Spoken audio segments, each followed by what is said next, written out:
Afternoon, everyone, and welcome to UN House. Thank you for joining us. My name is Darren Farrant. I'm the Director of the United Nations Information Centre here in New Delhi. It's our pleasure to have you here. We have the honour to have with us Mr. Simon Stiell. He is the Executive Secretary of the United Nations Framework Convention on Climate Change. Mr. Stiell will make some opening remarks and then take questions from you. Thank you. Over to you, Mr. Stiell. Thank you very much, Darren, and it's a great pleasure to be here with all of you this afternoon. So, delighted to be back here in India. I've had very productive talks with ministers and business leaders over the past 2 days, with more coming. A constant theme runs through the discussions. Climate action is game-changing for India, its economy, and its people. I'm from the Caribbean, a fellow cricket-loving region, so let me use a cricketing analogy. India's clean energy growth is like Sachin Tendulkar and Vaibhav Soyavanshi, and I've been told that by that poor pronunciation, you'll be able to tell whether that was a South Indian or a North Indian interpretation. So it's these two cricketers rolled into one. A stellar record, but the story is just getting started. And if India keeps doubling down on renewables and clean tech, the next chapters promise to be truly extraordinary. Decarbonisation is central to India's impressive development strategy, which is forging a new path for others to follow. And fossil fuel-free power now makes up half of India's installed capacity, a milestone you have hit 5 years early. Credit goes to the Modi government working with India's people and businesses. India's EV sales are growing, led by national champions like Tata Motors, Mahindra & Mahindra, and JSW MG Motor India. And solar installed capacity has surged more than 50 times since 2014. India is now a solar superpower. That's turbocharged your economy, pushed up living standards, and along with other renewables, saved you $18 billion in fossil fuel purchases last year alone, according to the International Renewable Energy Agency. India's solar manufacturing capacity has increased 75-fold since 2014. New data from IRENA shows India is currently the most competitive solar market in the world on generation cost, producing cheaper power than any other major economy. India is a leader in a global trend. As every nation declared unanimously at COP30, the global energy transition is now irreversible. Last year, over $2 trillion was invested in clean energy. Globally, clean energy, infrastructure, and services are the next industrial revolution. Nationally, they are the fast track for India to cement itself as a global economic giant. And it makes total economic sense to move even faster to clean energy in India and around the world. Conflict has exacted a terrible human toll and sent fossil fuel cost chaos reverberating through the global economy. And tragically, it's not over yet. The brutal costs of fossil fuel imports have hit all nations hard, including India, which imports 90% of its crude oil. For all nations, oil and gas import vulnerability means supplies disrupted and prices rising when crises hit. That means fuel and fertilizer supplies constricted and higher bills for businesses everywhere and billions of households across the globe. Global heating compounds these pressures, and it's inflicting large-scale suffering across every region of the world, including Asia, where devastating heat is claiming lives and livelihoods. Monsoon rains are lacking, and El Niño is biting, threatening harvests with failure and households with rising costs. Clean energy and resilience are vital parts of the solution. And as in all countries, the faster and stronger your climate action, the more lives and livelihoods will be protected as climate-driven disasters get rapidly worse. And the greater the dividends for India's people, businesses, and national finances. Accelerating the shift to clean energy and reducing dependence on coal means cleaner air in towns and cities, boosting the health of millions of people. That can deliver major budget savings and higher productivity, supporting even stronger economic growth. Minister Joshi has said renewables mean lower bills and greater energy security, which can enhance food security and health. Clean technologies protect households and businesses from fossil fuel cost chaos and boost economic stability and national sovereignty. Every step towards electrification means greater autonomy, helping to free India from volatile international energy markets, spiraling costs, and the whims of foreign powers waging unpredictable wars. Every solar panel installed moves India closer to energy independence and even greater economic strength. Colleagues, friends, the world has reached an historic point on climate because humanity continues to burn vast amounts of coal, oil, and gas. We're hurtling towards negative tipping points for our climate and the ecosystem we depend on. We're also hurtling towards positive economic tipping points in the shift from polluting fossil fuels to clean energy. This is reshaping the global economy. And in the global clean energy race, India has powerful competitive advantages, particularly your tech-savvy workforce. You can seize the opportunity by entrenching India as a clean energy manufacturing hub for the world, by positioning yourself as a leader in areas of comparative advantage from electrotech to green steel, and by supercharging clean energy investment, including in grids and storage, and electrifying India's economy, generating jobs and even stronger growth. UN-convened climate cooperation can help India bank these benefits.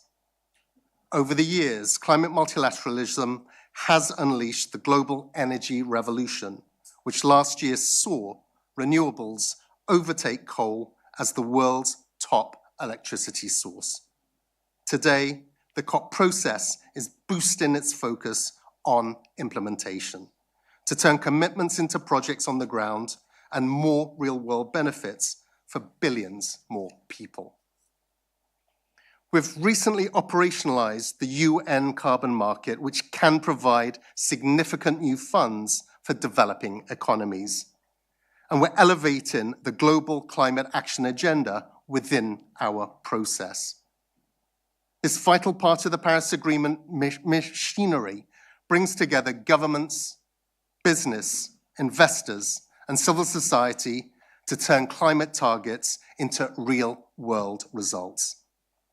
The Turkish COP31 presidency has announced action agenda targets for this year, and that includes raising the share of final energy demand met by electricity to 35% by 2035. This focus on electrification in COP31 is a clear opportunity for India to build on the immense advances you have made, particularly on electricity access and clean cooking, and to boost progress towards electrifying transport, including initiatives like Delhi's new EV policy. International climate finance is vital for developing countries. All commitments must be honoured and honoured in full. Developed countries must triple adaptation finance and deliver $300 billion a year by 2035 as part of a clear pathway to $1.3 trillion a year. And together, through international cooperation, we must continue to accelerate the global shift to clean, resilient economies. India has long been a strong partner in climate multilateralism, and it's entirely in your interest to continue engaging.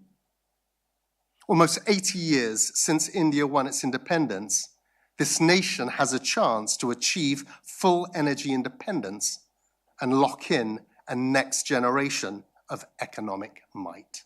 I thank you. Thank you, Mr. Stiell, for those remarks. Just to let you know, a point of housekeeping, we will share the full remarks with you as the as-delivered version. So those of you who haven't RSVP'd, please let us know your names and details so that we make sure we can get those remarks to you.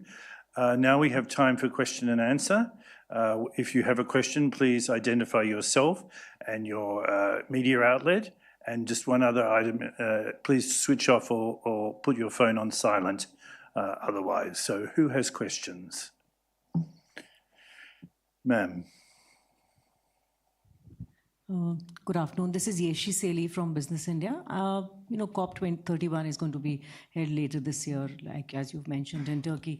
What has COP achieved in terms of contributing to climate change? Because fossil fuels are very important. The conflict in West Asia proves how much the world is dependent on fossil fuels. So what has it achieved, and how is this COP going to be any different?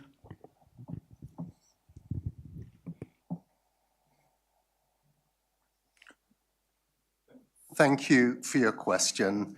I think the first thing that we need to do is look back at where the world was before the Paris Agreement. And the world was on a trajectory of up to 5 degrees of warming, which would have been catastrophic, unlivable for the planet. The 10 years since Paris, in terms of actions, commitments pledged and being actioned, that temperature rise has been halved to just under 2.5 degrees, which is still far away from the 1.5 degrees that we know we need to hit if we are to have a livable planet. So it's clear, based on what has gone before where we are, that Paris is working, and pathways to addressing the climate crisis are being forged. However, much more work needs to be done. We left Belém last year, COP30, defining that this is now the era of implementation. The Paris Agreement has been defined. There are still things that need to be negotiated. There will always be things to be negotiated. But there is enough now for us to double down on implementation. So COP31 in Antalya will be demonstrating what implementation means. And that's both inside the process, all of the actions, all of the technicalities that still need to be, we still need negotiated outcomes from. But more significantly, how we move forward on the action agenda, those things that take place outside of the process, within the real economy, where we see massive strides being made. So COP31 should be that defining moment as to what implementation means in practice. Sir? Hi, I'm Amitabh Senna from the Indian Express newspaper. Could you share the specifics of your discussions with the Indian government on this trip? Well, I've had a number of meetings with the Ministry of Environment, the Minister of Environment, the Ministries of Power external affairs, with Niti Aayog, and with the Ministry of New and Renewable Energy. The discussions have ranged from outlooks to and preparations for COP31 in terms of expectations globally, expectations for India and how they will engage within the negotiations. But also, and really interestingly, is to get a deeper understanding of some of the incredible progress that is taking place here in India with regard to its energy transition, its electrification programs, and the significant rollout of renewables. Understanding what is being achieved, what's planned to be achieved, what opportunities exist, but also what some of the challenges are. And where we sit as the UNFCCC, where we talk to virtually every country in the world, understanding opportunities, challenges, it's important to understand, first of all, how the opportunities that are being taken advantage here in India, how that can be shared with other parts of the world, how others can learn from what India's doing, but also looking at some of those challenges, where they're shared challenges, and how we can come up with shared solutions that don't only benefit India, but many other countries in a similar position. But for India to also understand what other solutions, there may be certain approaches to problem solving here that others are doing differently that India can learn from. So engaging in those discussions, whether that is in the ministries of power, in the environment, or renewables. And then in terms of external affairs, again, how India engages the world and how India is such a proponent of the multilateral process. And at a time where the multilateral process is under significant stress, the doubling down of India's commitment to the multilateral process and the work that we do within the UNFCCC was also a strong discussion point. I have meetings later on today and tomorrow with non-governmental organizations, with the private sector. So again, understanding how the private sector is engaging and how we can bring what is happening within the real economy closer to the process. Thank you. Next question, ma'am.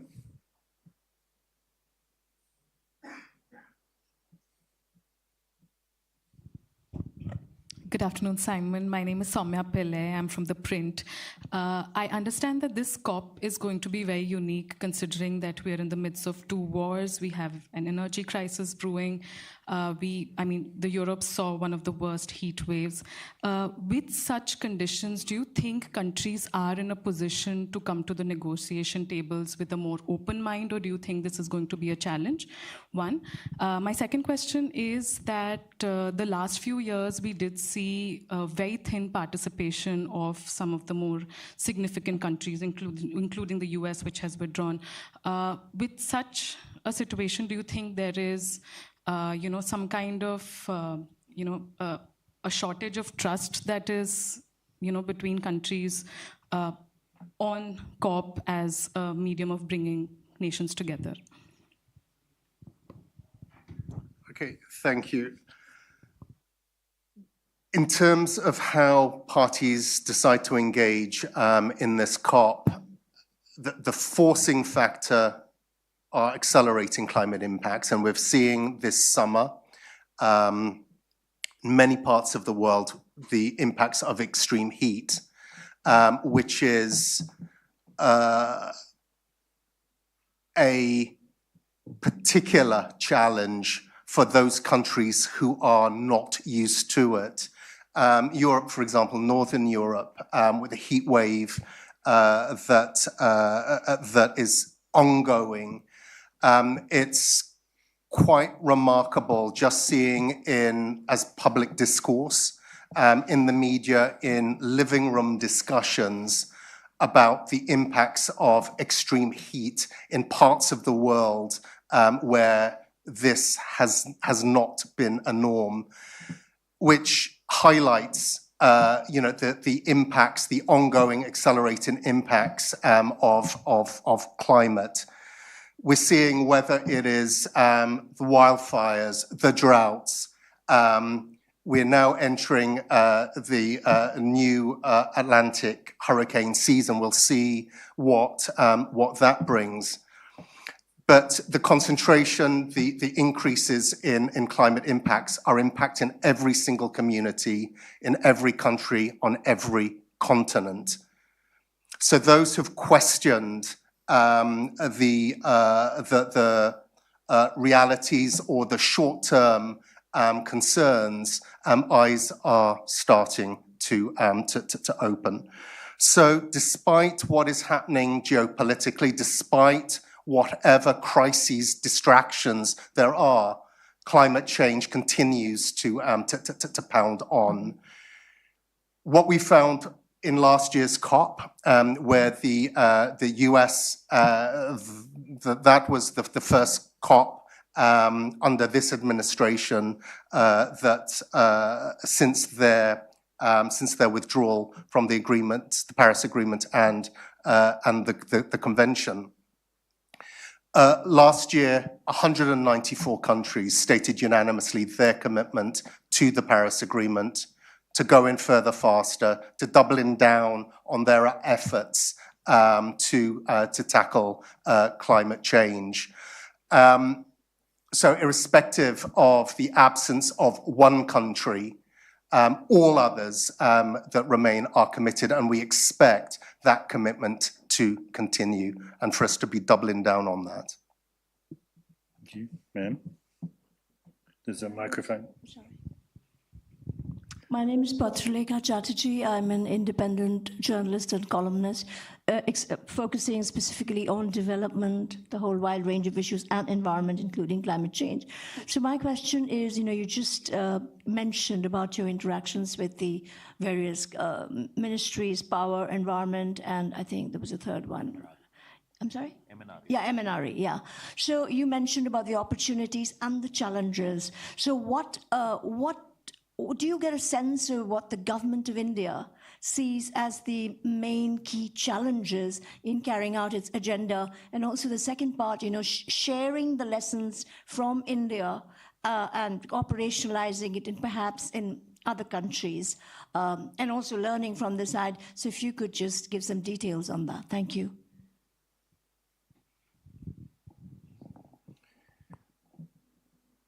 The challenges range across a spectrum from on the technical level in terms of the energy transition, technical challenges such as grids storage, which many major economies who are pushing forward with their energy transition are facing. So discussions as to what some of the common solutions to this can be. And one of the priority areas for the COP presidency this year for Turkey and Australia is within the action agenda on electrification, with a focus on grids and storage, and how through international cooperation, some of those challenges can be addressed. The other end of the spectrum is on finance. Certainly those areas that are in India's own self-interest, and decarbonization, electrification falls well within that category. Efforts are being made to finance, invest both in terms of public finance, but also in the areas of private finance, how to support the energy transition. But India, like many most developing countries struggle in terms of finance for areas such as adaptation, where business models, the commercial rationale is not as strong. So the areas of climate finance are key and have been highlighted in our discussions. Thank you. Ma'am. Hello, sir. I'm Srishti Chaudhary from CNN News 18. Sir, leading up to COP31, what are your immediate concerns when it comes to ensuring success of the event? And second question is, based on your discussions with the representatives of the Indian government, what role do you expect India to play specifically in the upcoming COP? Thank you. The success of COP31 will be defined ultimately by the parties that are engaging within that. There are a number of priority areas that have been set out, negotiated areas that we need to see progress on. But what makes this year, next year, a little different to some of the previous COPs we've had is that there are no big ticket negotiated items. Last year was the submission of NDCs, a major milestone. Year before that was on climate finance. Before that was the first global stocktake. This year, next year, no big negotiated items, but there are a lot of technical foundational areas that need to be covered. As we shift into this era of implementation, what we need to see demonstrated is focus on the implementation of commitments made, starting with the NDCs that were submitted last year and through the course of this year.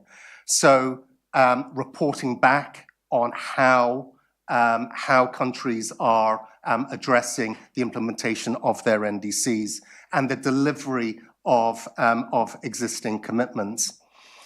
What I think we will also see is a increased focus on what is happening within the action agenda. And that speaks to what is happening within the private sector, what's happening within the real economy. And we have seen over the years with maybe constrained outcomes from some of the COPs, we've seen some extraordinary outcomes within the action agenda. So coming out of Brazil last year were pledges for $1 trillion of investment in grids, storage and renewables, which speak to addressing some of the key bottlenecks that countries are facing globally. So how that progresses will also be a determinant of success. Then in terms of India's role, India is an important voice within the process, both in terms of its own national representation, but representing many of the concerns for developing countries around the world. So its voice within the negotiations, but also bringing to the table what is being achieved here domestically. And again, using that as an exemplar for others and that sharing and learning of experiences. Thank you. Sir? Yeah, and Joydeep Gupta from the Earth Journalism Network. So actually following up from the last question, the Bonn pre-COP didn't seem to lead to anything. Now you have another pre-COP in the Pacific. So are we again going to see all negotiating points landing up at Antalya unresolved? I would hope not. It's down to parties. They're the ones who negotiate. Coming out of the Bonn session, there were mixed results. So there were some areas where we should have made progress that we did not. There were others that made significant progress. there is a lot of work that needs to be done intersessionally between now and by the time we get to Antalya. Parties are engaging, and that was something that was very noticeable in terms of the constructive engagement of parties during the Bonn session. So there is a lot of work to be done. The agenda is a heavy one, albeit without a single big negotiated outcome. But there is significant opportunity for progress to be made.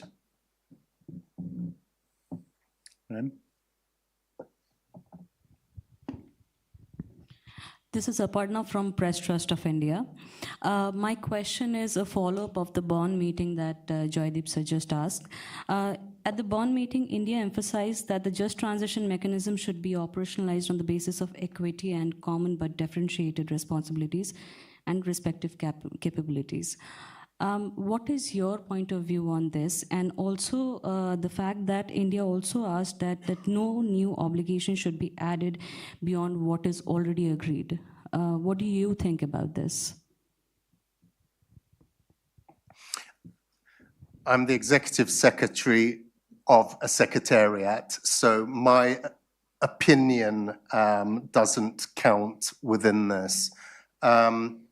The issues of CBDR is well established, and in terms of no new obligations, the Paris Agreement has set out very, very clearly what obligations exist for both developed and developing countries, and it is a requirement for all to fulfill those requirements. So the position of the Secretariat is creating that environment that all parties can come together and fulfill their requirements, and full requirements under the Paris Agreement. Sir? Hi, sir. My name is Alin Chauhan. I work with PTI. In the recent years, there has been a lot of questions on the climate negotiation process itself. So I think 2 years back during Bonn meeting, a lot of civil societies and organizations came together, and they said that there's some need for reforms in the process itself. So for example, in the negotiations, you need consensus of all the countries. So there was a demand that when there are very important issues, there can be some sort of a voting basis and not have a veto sort of thing. Then there has been allegations that as fossil fuel companies participate in the event, they do influence the negotiations in some way or not, and that should be banned. So all I'm asking is that has there been any discussion on reforming the process itself? Thank you. So the answer is yes. There has been significant commentary outside of the process with regard to the need to reform. Many suggestions put forward as to what that reform could look like. Within this secretariat, I have initiated engagement with an expert group to provide their inputs as to what reform or what evolution could look like, and observations, 10 years after Paris, 3 decades after the establishment of the convention. So I've received inputs there, and during the Bonn session, we have shared some of those observations, or those experts have shared their views. How we now move forward with that, there needs to be wider consultation, specifically with parties, to get their inputs, and some have already been forthcoming in sharing their views as to how they see the process can be strengthened, how it needs to evolve. For us as a secretariat, it's important that we listen, and over the course of this year, we will be reporting back to parties as to how we can take those conversations forward. But after 30 years of the 3 decades of the convention, recognizing how much has changed over that period, understanding what the science is telling us, and increasing climate impacts, it is timely for that discussion to take place. So in the second row. Yeah, hi, I'm Vijay from Mint. So, climate finance is the main stumbling block in implementing various measures. So according to you, I just want to learn from your side how India can access to have larger and more predictable adaptation finance.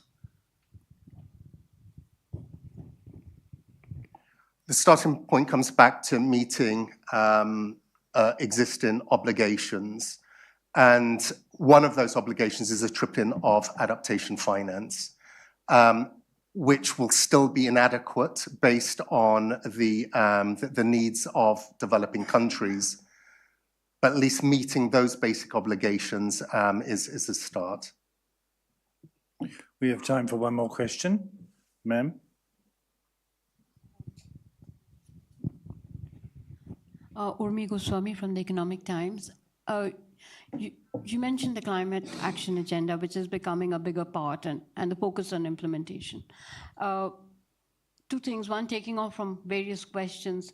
Implementation requires finance, technology. How, as the Secretariat, how do you push that conversation to be a little more even keel? Otherwise, it's about going around in circles. And the second question is, when you're looking at the climate action agenda, a lot of countries have this issue, which India raised in its own way, about no new sort of obligations. How do you get more countries who are cagey about being more fully participating in the climate action agenda, the implementation side of things, to be more participative? Clearly, India has things that can bring to the table, but it has concerns. How do you square that circle?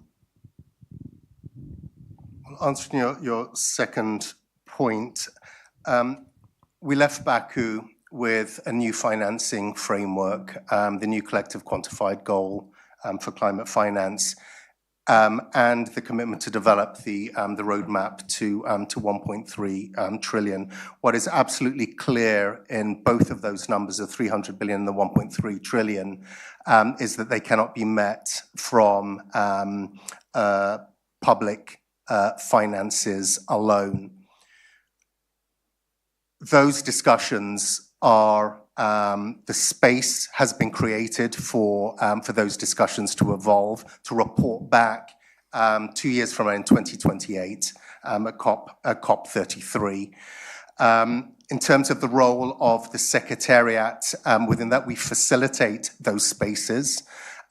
It is for both parties, but also a lot of non-parties, those outside of the process, financial institutions, public financial institutions, private institutions, in how innovative financing mechanisms evolve. The space is there. The Secretariat is facilitating those spaces. Thank you, Mr. Stiell. I'm afraid that's all we have time for today. Thank you for your time, though, and thank you to all those in the audience for your attendance. We will, as I said, share the remarks with you if you've RSVP'd. If you haven't, please get in touch with me or one of my colleagues so we can make sure you have that information. Thank you again for your time. Bye-bye.